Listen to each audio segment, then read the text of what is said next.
scary story time. Yay. I'm going to tell you one of my favorite scary stories that I've told probably to second graders and up. This story actually comes from a picture book, but I didn't first see it as a picture book. Only later did I see it as a picture book after I already knew this story. I actually heard someone tell this story, and I've changed it up a little bit because I don't remember exactly how they told it. So sometimes that happens with a story. You hear it once and then you retell it, and it might change a little bit, but that's okay. You just adapt it to what works for you. The room is dark because it's always good to tell scary stories in the dark. I'm using a flashlight to just give you a little bit of light so that you can see my face. And usually in the library when I tell scary stories, I also turn off the light and turn on a flashlight. I always also, some children hate scary stories, and this scary story sometimes gives nightmares to children. So I always say, if you don't want to hear the story, let me know, because I usually let them pick a book and go into my office and turn on the light so that they can read a book, while we're doing the story. So it's always a good idea. This story is called the Tailypo. Once upon a time, there was an old man who lived way out in the woods. He lived all by himself in a very old cabin. He didn't have any of the modern amenities that we have now, like electricity and running water. He lived kind of rough, but he liked it. He had grown up in a day and time where people rode horses everywhere they went. So when cars came along, he didn't see any need for that. He didn't see any need for telephones or, like I say, electricity or running water or indoor plumbing. He liked the way he lived, but he wasn't a very nice man. Because of that, he pretty much kept to himself, and people didn't try to talk to him much when he came into town, and he only came when he needed to pick up some goods. Even though he wasn't a very friendly man, he had 3 hunting dogs, and he loved his dogs. Their names were Uno, Ino, and Come to Go Calico. And, like the saying goes, man's best friend is a dog, and in this case, he had 3 best friends. He loved those dogs, and they loved him, and they were very loyal, and he took care of his dogs, and they took care of him. Now, most of the time, he would go hunting for his food, because really what he liked to eat was meat, and he might, make some biscuits, excuse me, using, some flour and water and whatever he had around the house. But mainly, he and the dogs lived on the meat that they got when they were hunting. So on this particular day, they were out hunting, and it was cold. The weather had started to change because it was fall, and in the mountains it gets very cold much earlier than it does anywhere else. So he and the dogs were out hunting, and they had been hunting all day, and it was starting to get dark, and all that they had gotten was one small squirrel. They were all really hungry, but the man said, "Well, boys, we better go on home because it's starting to get cold and dark, and we don't want to lose our way. But we'll make sure and come back again tomorrow. We'll go out early, and we'll make sure and find some more things to hunt then." So the man went home with the dogs. He cooked the squirrel. He skinned it, cooked it, and ate most of the meat, gave some to the dogs, and let them chew on the bones. And then he decided, well, might as well lay down because he didn't have any electricity. So he thought, I'll just lay down, go ahead and go to sleep, and we can get an early start in the morning. So he laid in his bed, and of course out in the woods, it's very dark and very quiet. But when you first close your eyes to go to sleep, you hear all the sounds of the woods, like the crickets, the hooting of the owls. Sometimes you could hear a big cat in the distance. But he was used to the sounds of the woods, and he loved the sounds.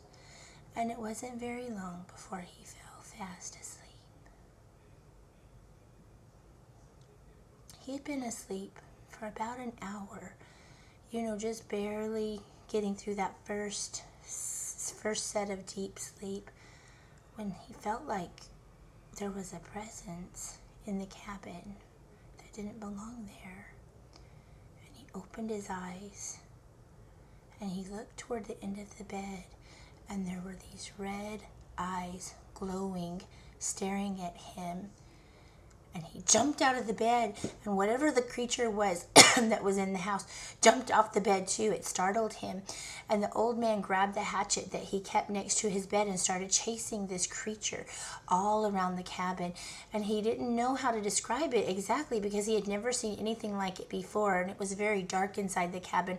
But basically it was some kind of raccoon-looking creature, but thinner and faster, like a big cat would be, but not as big as a big cat. But the one strange defining feature on the creature was a very long, very thick, round, bushy tail.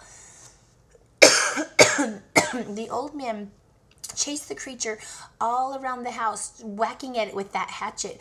And just before the creature escaped through a crack in the cabin, the old man whacked off the creature's tail. And then the creature scooted on out of there.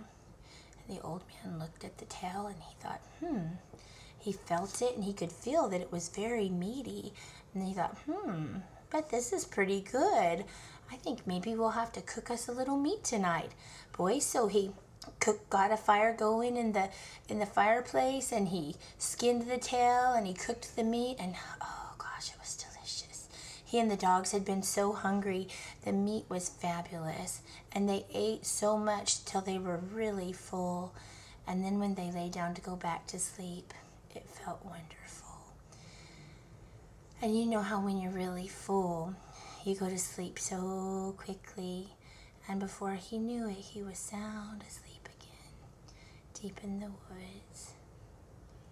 Sometime around 2 o'clock in the morning, the old man heard a sound. And he opened his eyes and he looked around the cabin. It was kind of like a scratch, scratch, scratch. Then he heard a horrible voice that he had never heard before and would never want to hear again. And it said, Tailypo, Tailypo, give me back my Tailypo. And the old man looked around the cabin and he said, that creature's not here inside the cabin, but he must be outside. And he said, I'll send the dogs after him. Uno, I know, come to Calico. Come on, boys. And the old man went to the door and he opened the door and he sent the dogs out after that creature. And pretty soon they found the creature and they started chasing him all around. It went completely dark. They started chasing him all around the yard, and they chased him, but the creature was so fast, and it looked like the creature was just playing with them. And pretty soon the dogs disappeared after the creature into the woods, and they were barking as they chased the creature, whatever it was, off into the woods. And it wasn't very long before the dogs barking turned to crying, and the dogs were like,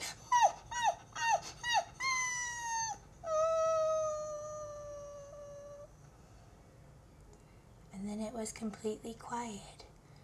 And the old man looked around from standing on the porch of the cabin, and it was very dark in the woods, and the old man was all alone.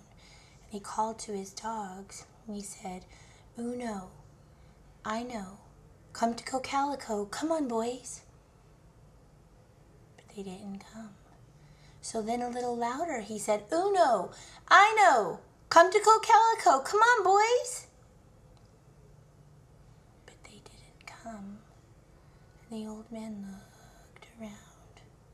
He backed up into the cabin and he shut the door and he locked it. And you never had to lock the door out in the woods, but he locked it this time. And he went and he laid in his bed and he put his gun right next to the bed. He had his hatchet on one side and his gun on the other. And he thought, first thing in the morning, I'm going to go see what happened to my dogs. And he laid there, and he didn't plan to go back to sleep. He planned to stay up the rest of the night. But he was so full, and he was so tired, that before long, he fell sound asleep. And he was sleeping very hard. And sometime in the darkest part of the night, just before the dawn, the old man opened his eyes and he looked around the cabin until his eyes focused on something at the end of the bed. And when he looked at the end of the bed, he saw those red eyes glowing in the dark. And he saw these long claw-like, razor-type fingers. And he saw this creature stare at him, and it said, Tailypo, Tailypo, give me back my Tailypo. And then the creature jumped on him. And after that, no one ever saw the old man again. No one ever saw Uno, Ino, and come to Calico. And every now and then people wondered what had happened to the old man. They thought maybe he had gone out in the woods hunting and just died. Or why did his dogs not show up? Maybe they joined a wild band of dogs. Who knew what was going on? But no one ever did see them again.